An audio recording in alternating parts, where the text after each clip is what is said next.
Good morning, everyone. Pete Pardo here from Sea of Tranquility. Welcome to another edition of our rant series, specifically bad album cover series. We've been doing a lot of this on the channel lately. I got Martin Popoff on board with me this morning. Martin and I have long been talking about bad album covers that great bands seem to always kind of crank out there. So, Martin, you ready for this? Absolutely. Yeah, this is going to be fun. Yeah. So this is going to be a two-parter, and actually it might be a three and a four-parter, depending on how it goes. But Martin and I are each going to offer up two. So the theme we're doing today, a little bit different from what I've been doing with the Hudson Valley Squares on Monday nights, is that Martin and I actually each picked four, because you're going to get two parts here, bands that have pretty historical bad album covers. I'm going to kind of show you through some of them. And I don't know exactly what Martin, I think what we're going to do is we're going to concentrate on the bad album covers, because some of these bands do have a couple of good ones. Most bands do. But I think for the most part, we picked these bands because throughout their careers, the album covers were just pretty kind of mind-boggling, like awful, I guess, at times, right? So I'm going to have Martin kick us off.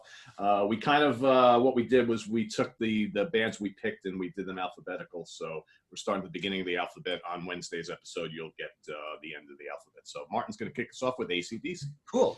All right. So yeah. So first off, a little show and tell to show you I come to this honestly. I did a book with Johannes on basically, this is stories of album covers, iconic covers. So I've often interviewed a lot of guys and gotten stories on this stuff. And then this is the book I did with and on Michel from Voivod on all his artwork. This is a hardcover with all his stuff, his great artwork. And then I did this one with and on Derek Riggs, full color of all his stuff. So yeah, I love this album cover story thing, and I always interview guys and ask guys album cover stories because it's one of my favorite questions to ask rock stars. So yeah, to start off, ACDC. I love this concept because I love the idea of wondering, like, why does a band consistently have bad album covers? And there's always these bands I always think of that have bad album covers. So I'm going to try go through this as fast as I can.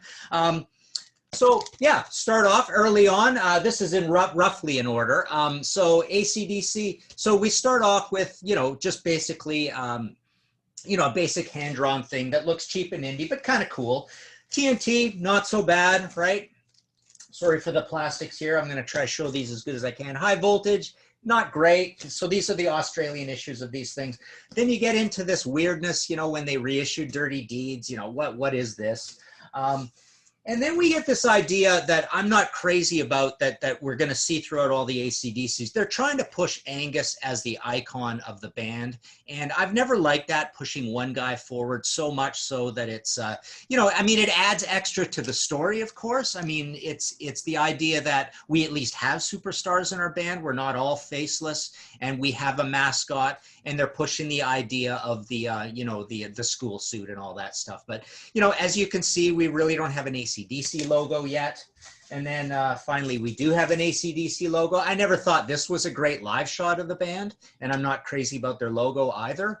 Not a bad album cover. Not bad, right? This one always kind of annoyed me because everybody loves the guitar going through here and the blood, but the whole picture's blurry. So why do we want a blurry picture, right? I personally think this is a pretty cool album cover. I know Chris always says, don't put a band on the cover, right? It's the first rule of album covers, Chris says, right? I think that's the exception, right? That's the exception right there. I think this looks great. I think that's a great album cover. And then more of this, right? More of this, just Angus, and this terrible, another blurry shot with the repeating pattern, another Angus. Then we get this, which I never liked, Back in Black, right? I mean, just, it's embossed and all that, and it has meaning. And so you got blind embossing for the Back in Black, and you've got embossing with, gray ink there. And then things start really going downhill, right? You get just, they're trying. So the thing with ACDC, two of mine on these two shows that we're going to do have the same issue that I think they're trying to go for, and they're trying to go for simple and iconic. And by this point, the band is so huge that they can go that way, and they can put this stuff across as iconic. And another rule of Chris Allo, right, is it's got to be something that can go on a T-shirt, right? Yeah. So when you go this simple, you know you can put this on a T-shirt. But just this black and gold two-tone with a cannon, I don't know. And then on the back it says "We salute you," right? So flick of the switch. I don't mind this one, but it is very, very odd and strange to do this. This is a super heavy cover or album, right? But it's just got this white line drawing, and again, it's got Angus. Yeah, kind of a neat idea, right? Then things get really bad again, blow up your video. And then, the reason I want to really put ACDC in here and I want to punish them for having their bad album covers is it just kind of goes downhill from there, right? Razor's Edge, terrible, right? And then of course we've talked about no apostrophe in there, right? Yeah. So you just get these. So it's not Angus anymore. It's just like some dumb graphic, right? And then again, kind of bad. We're into this feeling that they're kind of like corporate, right? Just Angus, the world beater, right? And these titles like Ball Breaker and Stiff Upper Lip and whatever, right? So. And then, I'll leave those ones for last. But then, ACDC famously brags all the time, oh, we don't have a greatest hits album. We don't believe in greatest hits album. Well, here's their greatest hits album, right? And so is Jailbreak and Who Made Who and all that stuff, right?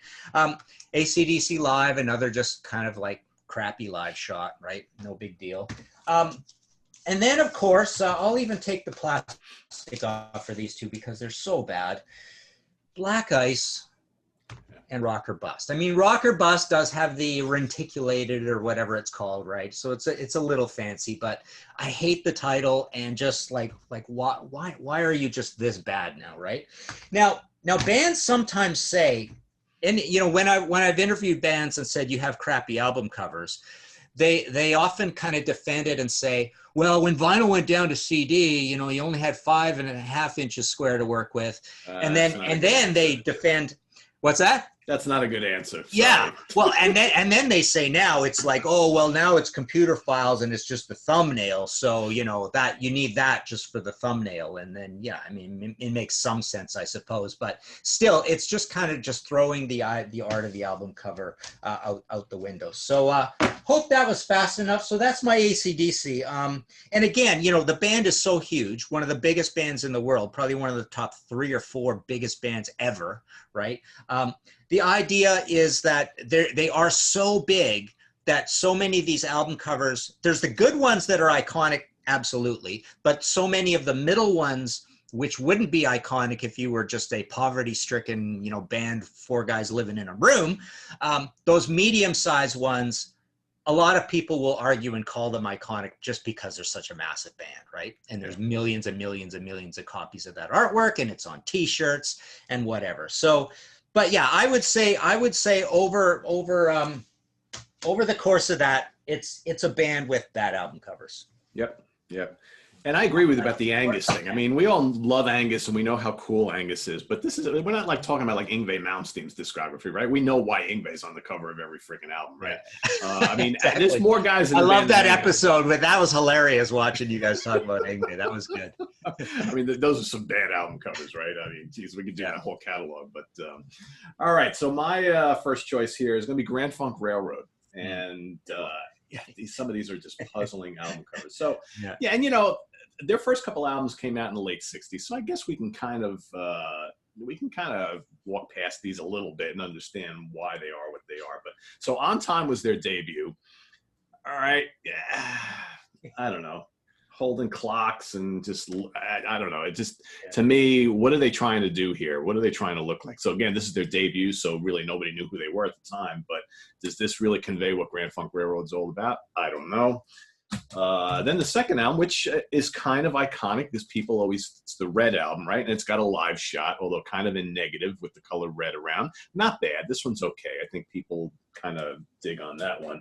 But then things nice polka dot blouse, by the way, right? Nice, What's that? Nice polka dot blouse. Nice Yeah, I polka know. dot blouse, by the way. Yeah, I know, right? Meld with the hat and everything like that. Jesus. Yeah. And this one's probably their best, the live album, just because. But again, you know, with something you brought up on the ACDC ones, is that really a great live shot though? Yeah, it shows them in action, but it's kind of blurry. You know, you're trying to like, who's who on here? Is that Mark? Is that? It's like, you know, could they have gotten a better shot? I think so. Although it makes a great T-shirt, I own it.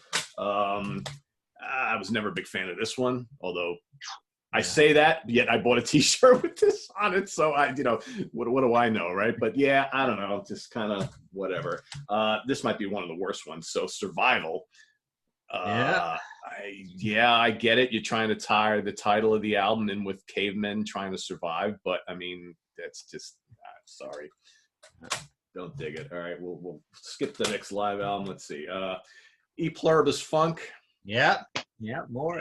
You know, and granted, in the days of, of vinyl, I guess this was kind of cool because it was the whole die cut thing, and it just, but especially on CD, it's awful. I don't know, but still, I'm not crazy about it anyway. Phoenix, I don't know. Bad. And then, you know, the back, whatever. Yeah. They couldn't give us a little more than that. I mean, come on. This album was pushed to the moon. Todd Rundgren producing. This album sold a shitload of copies. This like kind of reinvigorated the band and made them even bigger than they were. And that's all you got? That's it? I mean, come on. It doesn't get much better than it doesn't get, well, it gets worse. All right, Shining On. What? It's terrible. Look at this. Yeah. I mean, I don't know. It's all out of focus and just blurry, and yeah, you got Craig looking kind of. I'm assuming that's Craig up at the top. Actually, is it? I don't even know. You can't even tell. Is that Craig Frost or is that Mark playing the Hammond? I don't know. Who knows? Let's see. This is kind of cool. This live album, I kind of think that's pretty neat, right? At least you got live shots on there, right? And then probably the piece de resistance of this whole thing. We already showed this one in the last episode I did with the guys. I mean, come on. And this, Born to Die. Okay, so like, what is this supposed to be? I don't know. I don't know. Yeah, I don't know. Yeah. Produced by Frank Zappa, right? That one. Produced by Frank Zappa. A very good album. A terrible album cover. It's just, I mean, I don't know. Again, cheesy graphics. Is that the best you can do, guys? A terrible band photograph on the back. And then their last one, which just, you know, What's Funk? Yeah. So you got this, you know, model with the, you know, car charging cables. All right. You got the monument in the back. I just, what does this have to do with the title of the album itself? I don't know. It's just absolutely puzzling. So a lot of bad album covers. Wow. Yeah, that's that may be the winner out of all these, right? I mean, that's pretty bad. But I got a good band coming up next. So okay, so let me move this razor's edge as well. Okay, so for my second choice, I am going with a band that I've called my favorite band of all time, and I think you have as well, Deep Purple. Yep. Deep Purple, favorite band of all time, maybe. But you know, these album covers. Okay, let's start with again. I'll go roughly in order here.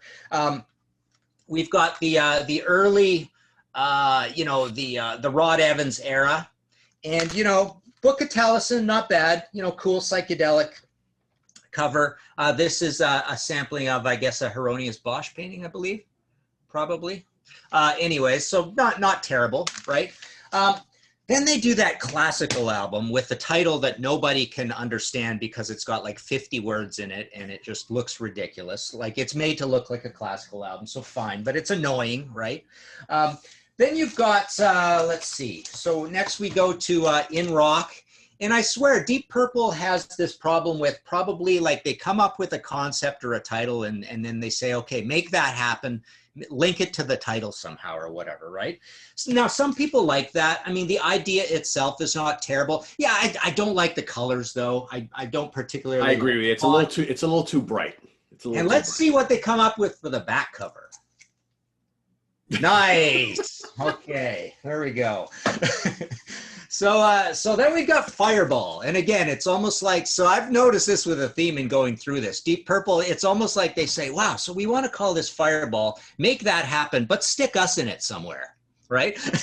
So there they are, the guys in a Fireball. So I don't know. It's not terrible, but not great. Sorry, I got inserts in the back there, but let's see. I do have a machine head. So this almost feels like, is that the front? Yeah, that's the front.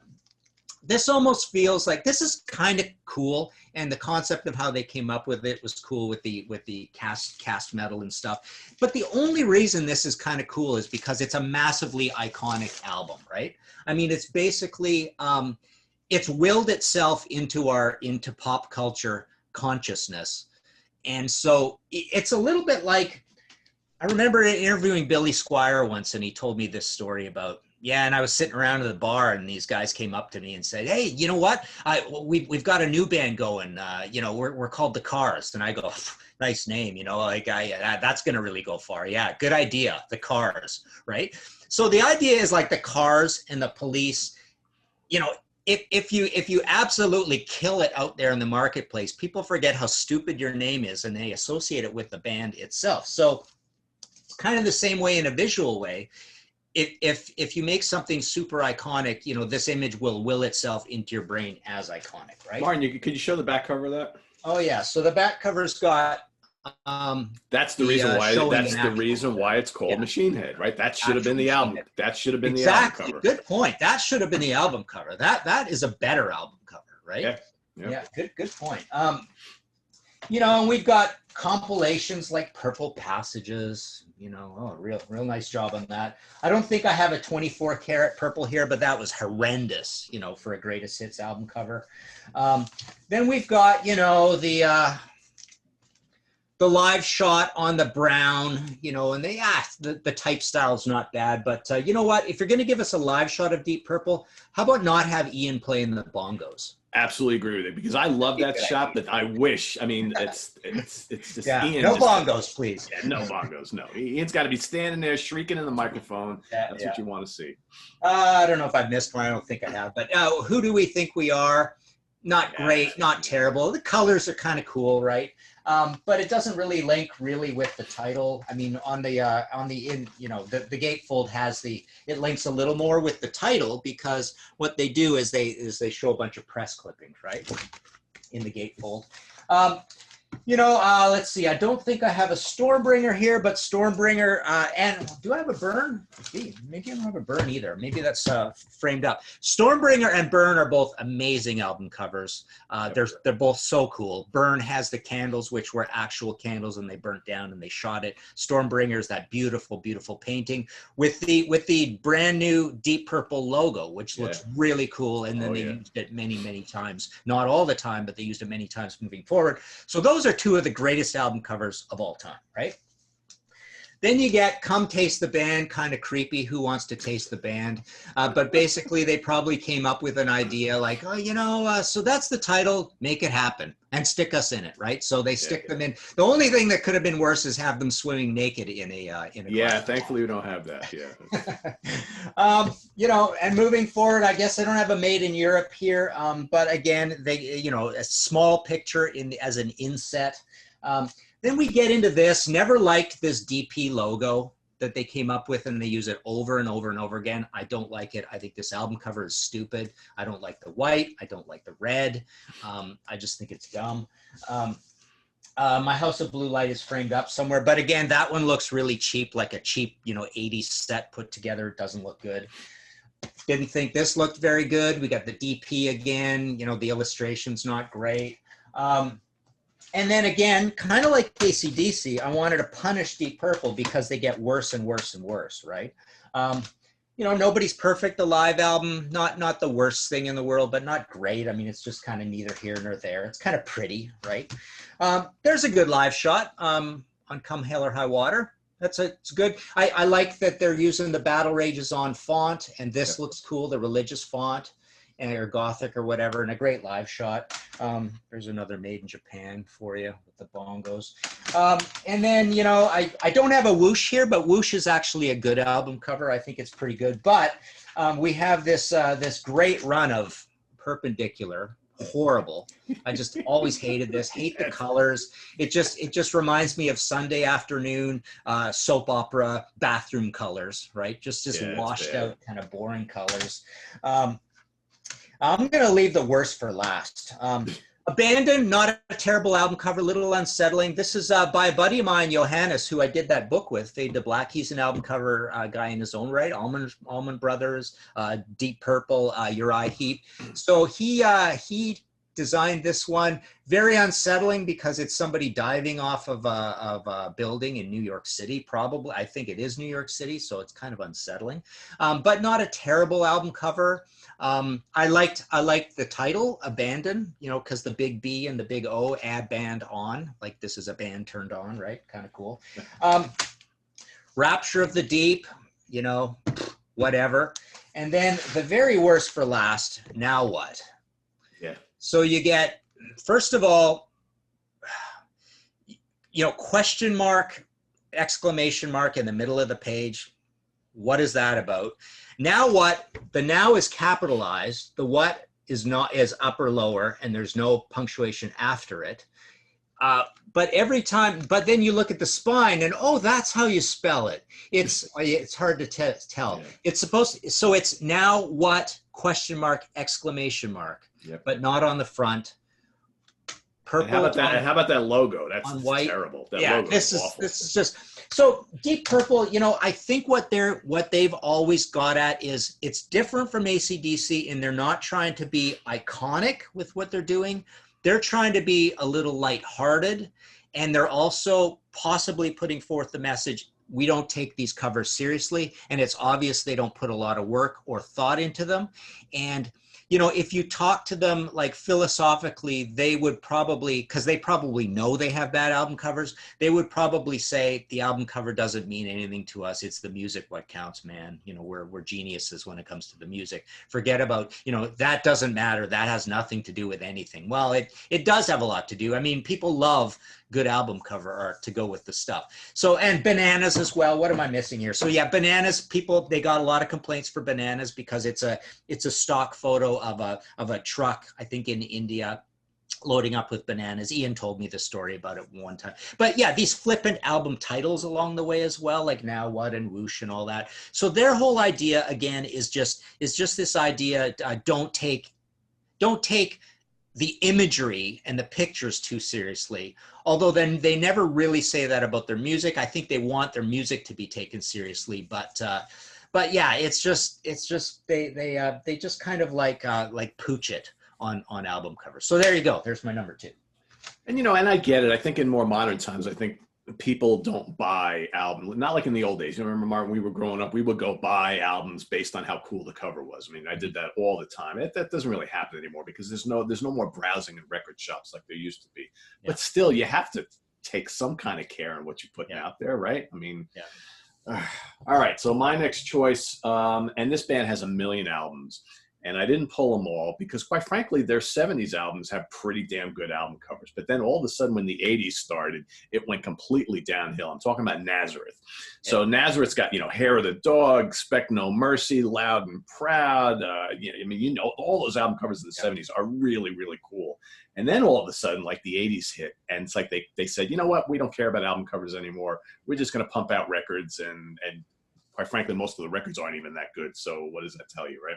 Yeah. So kind of starting off with this one, I remember like seeing this in the shops. I was like, cool, a new Nazareth album. Kind of a questionable album cover here, all right? To Excess in flames. And then on the back, basically the same thing with the flames snuffed out. What does that say about the album? I don't know. Album's not very good. And then we get Sound Elixir with, you know, bunch of whiskey bottles. Right. Okay. And then, like, what is this? The Fool Circle. Okay, so you got a guy riding what looks like a porpoise, but then the second half of the body is a horse into the ocean with, I don't get it. What does this have to do with the, I don't know. It's just bad. And it gets worse. So here we got The Catch. I get they were trying to be a little tongue in cheek here, right? But look at the band photos on the back. Yeah. And what, is it supposed to have to do with baseball? I don't know. I mean, it's just, what is going on here? I mean, how, like, so basically we have no budget for an album cover here, right? Yeah. And then it gets no better on the back. It's basically the exact same thing. Right. So, what does this tell you? The fact that they're not putting any thought or budget into packaging their music. And let's be frank, that album is not very good either. So, Snakes and Ladders. Okay. All right. So you got a snake out in the desert, which if you know anything about deserts, you're not going to see snakes out in the desert, right? But here he is out in the desert. He's creating a ladder with his little movements in the sand. All right.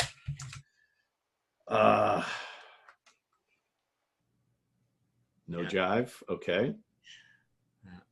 Not putting a lot of thought here. Maybe this, it's two people dancing. Okay, sure. Move Me. Again, just kind of like a photo that's just, and again on the back, so there's no,